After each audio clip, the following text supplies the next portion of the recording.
दोस्तों साल 1969 में नासा ने 4 महीने के अंदर 2 बार एस्ट्रोनॉट्स यानी वैज्ञानिकों को चांद पर भेजा और 1972 के बीच सिर्फ 3 साल में ही 7 बार एस्ट्रोनॉट्स को चांद पर भेजा गया। नासा को आखिर चांद पर ऐसा क्या मिल गया था जिसके लिए एक के बाद एक इतने सारे मिशन वहाँ भेजे गए, और कभी सोचा है चांद पर इतनी दिलचस्पी रखने वाले नासा ने अचानक से इस पर कोई भी मिशन भेजना बंद क्यों कर दिया? क्या है चांद की इस अंधेरी दुनिया का खौफनाक रहस्य जो आम लोगों से छुपाया गया? दोस्तों हमारे चंद्रयान 3 ने अभी हाल ही में चांद के दक्षिणी ध्रुव पर लैंड किया है और ये कारनामा करने वाला भारत दुनिया का पहला देश बन गया है। ये सोचकर काफी अजीब लगता है कि नासा और रोसकॉस्मोस जो आज से 50-55 साल पहले ही चांद पर पहुंच गए थे, उन्हें चांद के इस हिस्से में जाने की दिलचस्पी क्यों नहीं हुई, जबकि नासा चाहे तो कभी भी इस चांद के हिस्से पर एक्सप्लोर करने के लिए मिशन भेज सकता है। तो फिर ऐसी क्या वजह है कि 1972 के बाद नासा ने चांद से दूरी बना ली? उन एस्ट्रोनॉट्स ने चांद पर ऐसा क्या देखा कि वो इसकी बात तक नहीं करना चाहती? क्या इसका संबंध उन एलियंस से है जिसके चांद पर होने की कहानी हम सालों से सुनते आ रहे हैं, या फिर इसका कारण कुछ और है?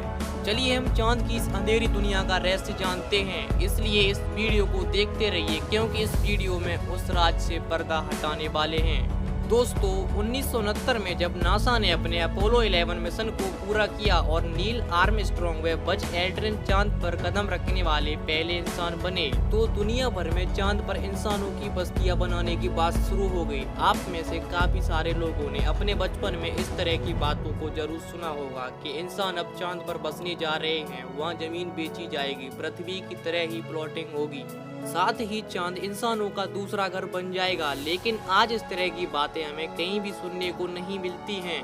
इसका कारण ये है कि जिस नासा ने इन सब बातों को जन्म दिया, 1972 के बाद अचानक उसने खुद ही चांद में दिलचस्पी लेना बंद कर दिया और धीरे धीरे लोग इन सब बातों को भूल गए। लेकिन नासा ने ऐसा क्यों किया? इसके पीछे अलग अलग एक्सपर्ट्स अपनी अलग अलग कॉन्स्पिरेसी थ्योरीज देते हैं। कहा जाता है इन टॉवर्स को एलियंस ने हम इंसानों पर नजर रखने के लिए हजारों साल पहले बनाया था, लेकिन आज ये पूरी तरह से वीरान पड़े हुए हैं। दावा तो ये भी किया जाता है कि अपोलो मिशन के दौरान नील आर्मस्ट्रॉन्ग ने नासा के ग्राउंड स्टेशन से लाइव बात करते हुए इस बात को बताने की कोशिश की, लेकिन नासा के वैज्ञानिकों ने इस बातचीत के उस हिस्से को कट कर दिया ताकि दुनिया को इस रहस्य के बारे में पता न चले। कुछ क्लेम्ड रिसर्चर्स ये दावा करते हैं कि नासा ने इस रहस्यमय टावर की जांच पड़ताल करने के लिए लगातार एक के बाद एक 7 मानवीय मिशन चांद पर भेजे थे, लेकिन जब एस्ट्रोनॉट्स आखिरी बार चांद पर उतरे तो उनका सामना वहाँ मौजूद एलियंस से हुआ। उन्होंने उन एस्ट्रोनॉट्स को धरती पर लौटने और फिर कभी चांद पर वापस न आने की चेतावनी दी, और इसी के चलते नासा ने फिर कभी अपने किसी एस्ट्रोनॉट को चांद पर नहीं भेजा। खुद नील आर्मस्ट्रॉन्ग भी अपने एक इंटरव्यू में इस बात का खुलासा कर चुके हैं कि जब वे चांद की तरफ बढ़ रहे थे तब एक अजीब और अज्ञात परछाई ने काफी देर तक उनका पीछा किया था। इस रहस्यमयी चीज क्या करती एक यूएफओ यानी अंतरिक्ष यान की जैसी थी। इसके अलावा अपोलो मिशन प्रोग्राम में शामिल रहे कई वैज्ञानिकों ने चांद पर एलियंस के मौजूद होने की तरफ इशारा कर चुके हैं। हालांकि ये लोग खुलकर कुछ नहीं कह पाते। इसे देखकर ऐसा लगता है कि मानो इनके ऊपर चुप रहने का कोई दबाव हो, लेकिन कई बार ये एस्ट्रोनॉट इशारों में अपनी बात कहने की कोशिश कर चुके हैं। साथ ही कुछ सेल्फ क्लेम्ड रिसर्चर और राइटर ये कहते हैं कि चांद अंदर से खोखला है और इसके अंदर एलियंस की एक सभ्यता निवास करती है। खास तौर से चांद के दक्षिण ध्रुव को लेकर इस तरह की बातें सबसे ज्यादा कही जाती हैं,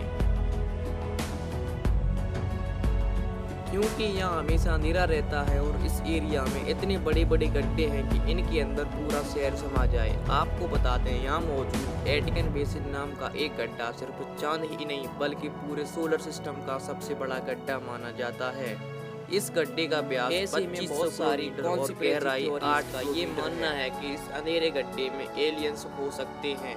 उनका मानना है इन गड्ढों के अंदर एलियंस हजारों सालों से रह रहे हैं और नासा को इनके इस राज का पता चल गया था, इसलिए वो अपना कोई भी मानवीय मून मिशन लॉन्च नहीं करता है। वैसे दोस्तों इस बात को हम एक बार के लिए सच भी मान लें कि सच में चांद पर एलियंस हैं, तो फिर ये बात गले से नहीं उतरती। आखिर वो जिंदा कैसे हैं? दरअसल चांद का वायुमंडल हमारी पृथ्वी से बिल्कुल अलग है और ये वायुमंडल जीवन के पनपने को फेवर नहीं करता है। आपको जानकर हैरानी होगी कि दिन के समय चांद का तापमान 250 डिग्री सेल्सियस तक चला जाता है, जो हमारा खून उबाल सकता है। साथ ही रात के समय यहाँ का तापमान -208 डिग्री सेल्सियस तक जाकर हमारे खून को जमाने के लिए काफी है। इसके अलावा चांद का वायुमंडल हद से ज्यादा पतला है, जिसे अगर ये भी मान लिया जाए कि यहाँ वायुमंडल है ही नहीं तो ये गलत नहीं होगा।